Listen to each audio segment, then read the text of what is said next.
ଗୋଟିଏ ସୁନ୍ଦର ଜଙ୍ଗଲଟିଏ ଥିଲା। ସେ ଜଙ୍ଗଲରେ ଗୋଟିଏ ଶିକାରୀଟିଏ ରହୁଥିଲା।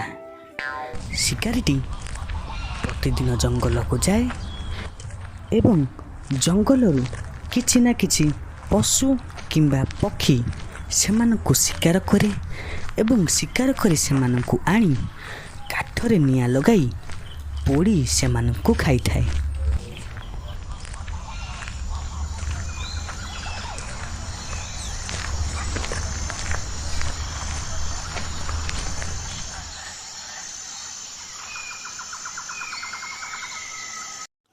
ଥରେ ବୈଶାଖ ମାସ ଚାଲିଥାଏ।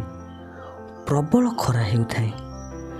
ପାଣି ବିନା ଚାରିଆଡ଼ ଶୁଖି ଫାଟି ମେଲା ହୋଇଯାଇଥାଏ ଏବଂ ଜଳାଶୟମାନ ଧୀରେ ଧୀରେ ଶୁଖିବାକୁ ଲାଗିଥାଏ।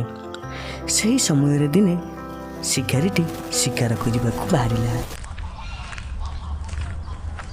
ସେଦିନ ସେ ଜଙ୍ଗଲରେ ଯାଉ ଯାଉ ତାର ନଜର ଗୋଟିଏ ହରିଣ ଉପରେ ପଡ଼ିଗଲା ଏବଂ ସେ କହିଲା, ଆରେ ଇଏ ତ ବଢିଆ ହରିଣଟେ ହେଇଛି। ଯଦି ଆକୁ ମୁଁ ଆଜି ଶିକାର କରିଦିଏ ତାହେଲେ 15 ଦିନ ଯାଏ କଣ୍ଟା ମାଂସ ହାଡ଼ ବସି ଖାଉଥିବି। ଏହା କହି ଶିକାରଟି ତୁରନ୍ତ ହରିଣ ଉପରକୁ ସରଟିଏ ଚଲେଇଲା।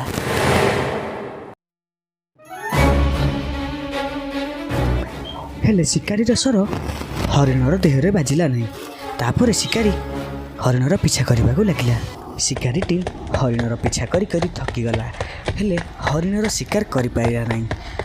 ପ୍ରବଳ ଖରା ହେଉଥିବା ଯୋଗୁଁ ତାର ମୁଣ୍ଡ ବୁଲେଇବାକୁ ଆରମ୍ଭ କଲା ଏବଂ ସେ ତଳେ ପଡ଼ିଯାଇ ପାଣି ପାଣି ବୋଲି ଚିତ୍କାର କରିବାକୁ ଲାଗିଲା।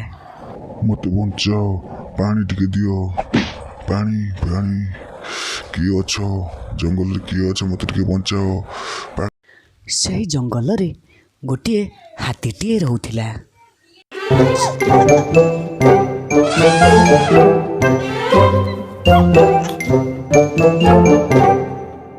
ସେହି ହାତୀଟି ସେଦିନ ସେହି ଜଙ୍ଗଲ ବାଟ ଦେଇ ଯାଉଥିଲା। ହଠାତ୍ ତାର ନଜର ଶିକାରୀ ଉପରେ ପଡ଼ିଗଲା। ଆରେ ଏଇଟା ତ ଶିକାରୀ, ହେଲେ ଇଏ ଏଠି ତଳେ ପଡ଼ିକି ଏମିତି କାହିଁ ଗଡ଼ୁଛି କାହିଁକି? କ'ଣ ହେଇଛି?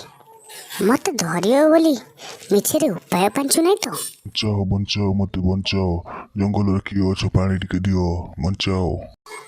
ଇଏ ତ ପାଣି ପାଇଁ ତା ଜୀବନ ଛାଡ଼ିବାକୁ ବସିଲାଣି। ମୁଁ ଯାଇ ତା ପାଖକୁ ଟିକେ ଦେଖେ।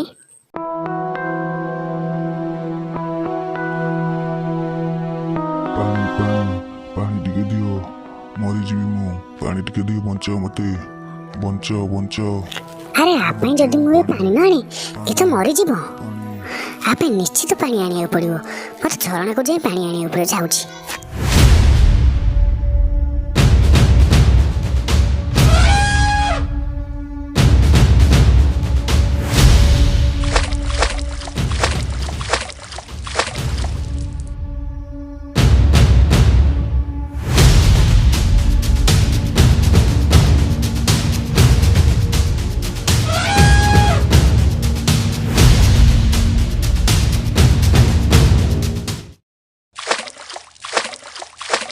ତାପରେ ହାତୀ ପାଣି ଆଣି ଶିକାରୀ ମୁଣ୍ଡ ଉପରେ ଢାଳିଲା।